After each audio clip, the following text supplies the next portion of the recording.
শ্যামলী জোড়াবাড়িতে ফিরে আসবে। শ্যামলীর সাথে নিয়ে আসবে তার সন্তানকে। শ্যামলী তার সন্তানকে নিয়ে আবারও জোড়াবাড়িতে ফিরে আসবে। কোন গোপনে মন ভেসেছে ধারাবাহিকের নতুন আপডেট নিয়ে চলে এসেছি।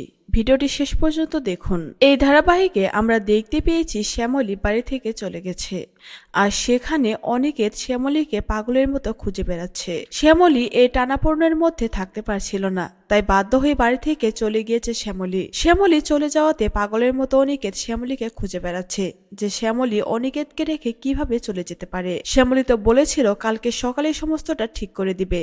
অনিকেত ভেবেছিল শ্যামলী হয়তো বা তাদের সম্পর্কটা ঠিক করবে আর তাদের মধ্যে থেকে তৃতীয় ব্যক্তিকে সরিয়ে দিবে, কিন্তু শ্যামলী পরিস্থিতির কথা ভেবে বাড়ি থেকে চলে গেছে।